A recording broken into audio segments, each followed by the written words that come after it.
नमस्कार दोस्तों, जय माँ गायत्री। आप सभी का मेरे YouTube चैनल शुभकर माही अष्टो में स्वागत है। अपने परम पूजनीय गुरुदेव प्रज्ञा अवतार श्री रामाचार्य शर्मा जी तथा वंदनीय माता जी के चरणों में वंदन करते हुए आज मैं आप सभी को बता रही हूँ, दशहरा के दिन एक वृक्ष की पूजा करने से घर में सुख समृद्धि के साथ साथ दरिद्रता भी दूर होती है, साथ में शनि दोष भी दूर होता है।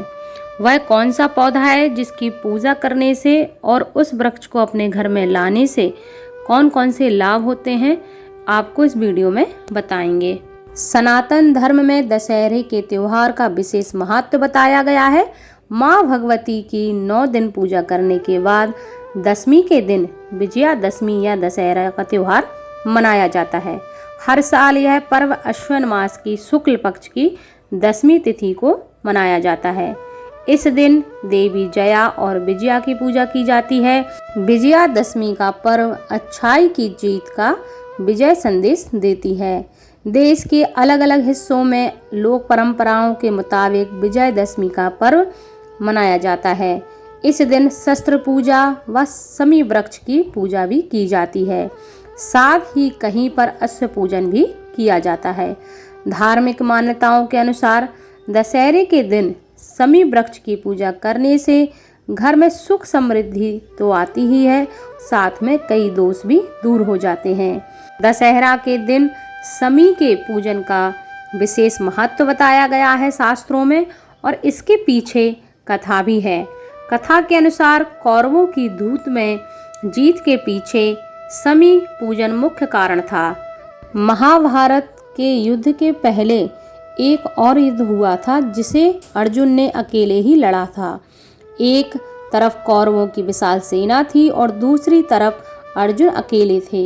यह युद्ध विराट के युद्ध के नाम से इतिहास में दर्ज है। अज्ञातवास के अंतिम दिनों के दौरान राजा विराट के लिए अर्जुन ने यह युद्ध लड़ा था। अर्जुन ने अज्ञातवास में अपने अस्त्र गांडीव को पूरे वर्ष शमी वृक्ष पर ही रखा था, जिससे गांडीव में मारक हथियार के रूप में शत्रुओं में खौफ का सबब बन गया और बाद में कौरवों से जीत प्राप्त हुई। शमी वृक्ष की नियमित पूजा करने से घर में सुख शांति का वास होता है और दशहरे के दिन इस वृक्ष की पूजा हर किसी को करनी चाहिए। दशहरे के दिन शमी वृक्ष की एक और पौराणिक कथा है। कथा के अनुसार महर्षि व्रतंतु के शिष्य कौत्स थे। महर्षि व्रतंतु ने कौत्स से शिक्षा पूरी होने के बाद गुरु दक्षिणा के रूप में 14 करोड़ स्वर्ण मुद्राएं मांगी थीं। गुरु दक्षिणा देने के लिए कौत्स महाराज रघु के पास जाकर उनसे स्वर्ण मुद्राएं मांगते हैं, लेकिन राजा का खजाना खाली होने के कारण राजा ने उनसे 3 दिन का समय मांगा और राजा परेशान हो गए और वह मुद्राओं के लिए कई उपाय करने लगे। उन्होंने कुबेर से भी सहायता मांगी, लेकिन उन्होंने भी उन्हें मना कर दिया। राजा रघु ने तब स्वर्ग लोक पर आक्रमण करने का विचार किया। राजा के इस विचार से देवराज इंद्र घबरा गए और उन्होंने राजा को स्वर्ण मुद्राएं देने के लिए कुबेर से कहा। इंद्र के आदेश पर कुबेर ने राजा के यहाँ मौजूद शमी वृक्ष के पत्तों को स्वर्ण में बदल दिया। माना जाता है कि जिस तिथि को शमी वृक्ष से स्वर्ण मुद्राएं गिरने लगी थीं, उस दिन विजयादशमी का पर्व था। इस घटना के बाद दशहरे के दिन शमी वृक्ष की पूजा की जाने लगी। इसीलिए इस दिन शमी वृक्ष की पूजा करनी चाहिए। शास्त्रों के अनुसार शमी के वृक्ष घर में लगाने से सभी देवी देवताओं की कृपा उस घर पर बनी रहती है और शनि प्रकोप भी कम होता है। साथ ही तंत्र मंत्र और नकारात्मक शक्तियों का नाश होता है। मान्यताओं के अनुसार कालिदास ने भी शमी वृक्ष के नीचे तपस्या की थी, जिससे उन्हें ज्ञान की प्राप्ति हुई थी।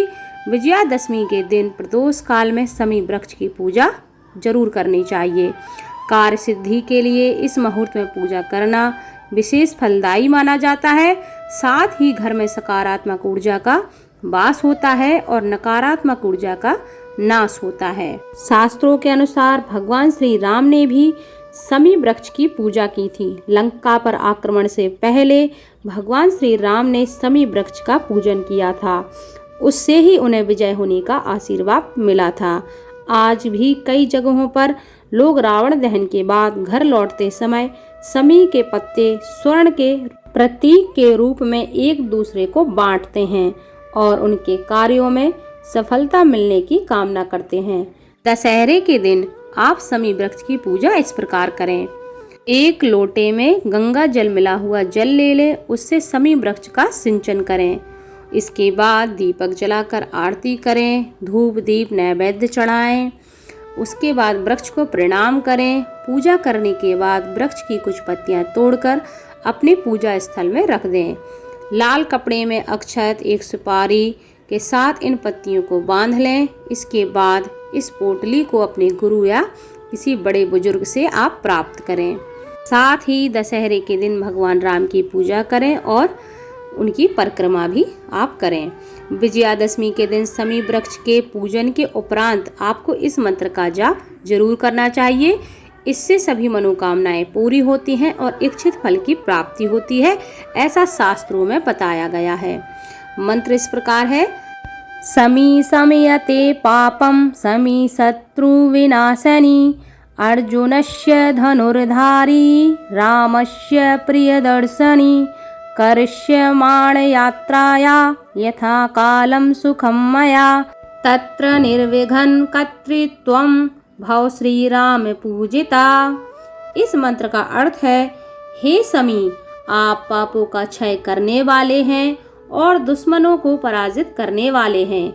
आप अर्जुन का धनुष धारण करने वाले हैं और आप श्री राम को प्रिय हैं। जिस तरह श्री राम ने आपकी पूजा की थी, उस तरह मैं भी करता हूँ या करती हूँ। मेरी विजय के रास्ते में आने वाली सभी बाधाओं को आप दूर करें और हमारे जीवन को आप सुखमय बना दीजिए। तो यह इस मंत्र का अर्थ है। इसी के साथ आप दशहरा के दिन इस वृक्ष की पूजा जरूर करें। हो सके तो अपने घर में इस पौधे को दशहरा के दिन आप जरूर लाएं और घर में लगाएं और इसका पूजन करें। उस गमले में से थोड़ी सी मिट्टी ले लें या जिस जगह से आप समी वृक्ष ला रहे हैं, पौधा ला रहे हैं, उस वृक्ष के आसपास की थोड़ी सी मिट्टी आप पूजन करके ले लें और उस मिट्टी को भी आप किसी लाल कपड़े में बांधकर अपने धन स्थान में रखेंगे तो शास्त्रों में ऐसा बताया गया है कि उससे धन में वृद्धि होती है। तो यह थी दशहरा संबंधी जानकारी कि दशहरा के दिन समी वृक्ष की पूजा क्यों की जाती है और इसकी पूजा करने से कौन कौन से लाभ होते हैं। अगर आपको यह जानकारी अच्छी लगी हो तो आप हमारे चैनल को सब्सक्राइब कीजिए, वीडियो को लाइक कीजिए और वीडियो को ज़्यादा से ज़्यादा शेयर कीजिए ताकि आपके साथ साथ आपके अपने भी इस जानकारी का लाभ ले सके। तो खुश रहिए, मुस्कुराते रहिए। थैंक यू, धन्यवाद। जय माता दी।